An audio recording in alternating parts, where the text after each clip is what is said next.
Hello and welcome to World Talks here on TVP World with me, Ashim Kumar. NATO's military committee gathers in Riga this weekend amid rising tensions on the alliance's eastern flank. Russian drones and jets have repeatedly violated NATO airspace, while nuclear drills in Belarus highlight Moscow's appetite for provocation. In response, NATO launched Operation Eastern Sentry, a clear sign that Washington is scaling back and Europeans will need to shoulder more of the burden. Joining me is Colonel Viadotas Malinionis, founder and managing director of the National Defense Foundation. Colonel, welcome back to TVP World. Thanks for taking the time. Thank you for inviting. A pleasure, sir. Let's start with the military committee of NATO meeting in Riga over the weekend. What do you think's on the agenda? Well, the meeting was initiated because of Estonia activated Article number 4 after Russia's violation of Estonian border with fighter jets MiG-36, and it was, I think, appropriate reaction. And the message after the meeting, which Mark Rutte delivered, was pretty clear. That NATO is ready to eliminate flying objects, threats, which are, entering Europe and NATO territory. But Mr. Rutte also mentioned that those capability to hit those targets exists, and it's also being strengthened via additional, you already mentioned, operations which NATO already launched, like Eastern Sentry, and plus we have air policing mission in the Baltic states, plus also other activities and exercises in the Baltic Sea and so ever. So, and Mark Rutte mentioned that if it will be evaluated that object which entered NATO territory is dangerous, it can possess, it can bring some, damage or threat, then NATO is ready to eliminate it and to hit it down. So is this what's going to be firmed up, in your opinion, at this Riga meeting of NATO military committee? Is there going to be a policy coming out saying anything that goes into NATO airspace that we consider a threat, we have now given authority to all NATO countries to shoot it down? Is that what you're saying, sir? Well, I think NATO becomes more courage organization, and right now we can see that even President Trump changed his mind, and he is also very bravely advised that all objects must be shut down. And today I saw that Ursula von der Leyen also said that EU also is, discussing the question about how that warplanes must be taken down. And of course, this is a good, because real deterrence is not only capabilities which NATO have, air defense systems and so on, but it's also resolution, and deterrence means that we can accept escalation. We are willing to take risk if needed. So that is deterrence. And this actually changing political and NATO wording shows that yes, really we are as a NATO, in order to deter, we are willing to take risks, because there is no other way of that. But also, in order to empower our tools to act accordingly and proportionally to the threats, probably also do some homework. But homework is not so hard if there is a political will. Understood. So, but can I interrupt you there for a second? You know, we've had Estonian airspace, we've had Romanian, Polish airspace, all violated, and more recently, Danish airspace violated with drones. Now, Denmark hasn't as yet come out and said these were Russian drones or they were launched by Russian assets. Why do you think they're not being clear in this statement?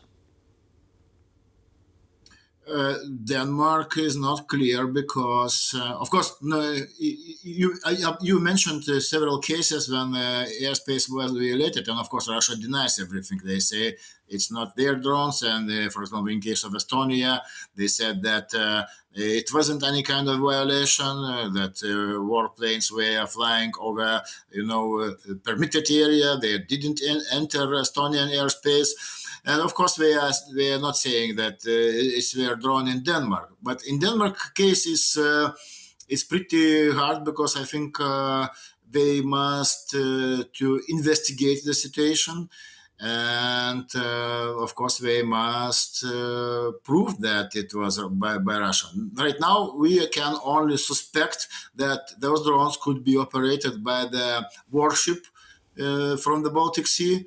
Yes, for example, but there are probably other options, and Denmark, they can only suspect that it was from Russia's aggression. Understood. Now,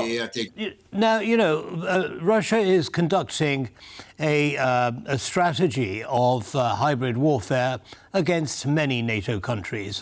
We've already mentioned some, but this goes as far away as the United Kingdom, where cyber attacks are taking place on various airport systems and so on. What is Russia's strategic objective by doing this? Well, I think there are a couple objectives. Yes. First, maybe objective is I probably would like to mention that Russia is avoiding direct confrontation with NATO. Yes, although they are organizing provocation, but they are hiding it. Of course, it's on the edge of open war, but they definitely are avoiding. And Putin was avoiding that confrontation since full-scale invasion. And he also, but right now, I think he is avoiding even more because he has big problems in Ukraine. They know that after 3.5 years, he still possess approximately 20% of Ukrainian territory, which means he achieved almost zero, nothing, and he must show to his inside of Russia that he is still winning, and he still has will and power, and Russia is also very powerful. Right. So that's the reason he is attacking NATO countries with hybrid, So it's a way of hiding Russia's current weakness, both on the battlefield and economically and politically at home, it would seem. Moving on now, Colonel, if we may. President Trump seems to be backing away a little bit from taking an active role in the defense of European NATO countries. And he's saying, these countries need to do more for themselves. How do you think Europe is responding to that challenge? I think from this perspective, he is right. Definitely, European countries must take more burden on the preparations for the defense. And I think the situation is changing in Europe, and probably those incursions into NATO territory and European territory also helps for us to fasten processes and gather needed political will. So Russia, Putin, with those provocations and escalation, in other sense, it also helps us to get better united and to look for the tools. So, but nevertheless, yes, the United States is still important partner, is very important partner. But in order to have their support, and we still have, most important, I think that Ukraine is still getting weapons and ammunition from the United States, although by European Union, resources and money and finances. So this is good news. And also we already have also from European Union and also from Germany we heard news that those frozen Russian assets also will be employed. And now Germany is looking for the ways, and not only Germany, how to legally use that those 300 billion euros which Russia has in Europe frozen. So Europe is changing, and ironically, but those hybrid incursions they makes things faster. Understood. Now, of course, the other thing that has happened is that Rheinmetall has signed a big deal with the Latvian government for the setup and production of artillery shells in Latvia. Should we expect more deals like that coming along within Europe? Very possible, very possible, because they also have project Rheinmetall in Ukraine, and also they already opened one factory which is already producing artillery ammunition. And was, I think, in record term per 12 months they launched the production. So, and artillery in today's battlefield is very important and vital, but not only artillery, we need also air defense, we need also drone technologies, anti-drone technologies, and so on. They understand that Russia's launched war economy and industry will not stop even after war is over. Yes, the country already changed dramatically, and will never go back as 3 years ago. Just very, very briefly on one last point, Colonel, in the last few seconds that we have left.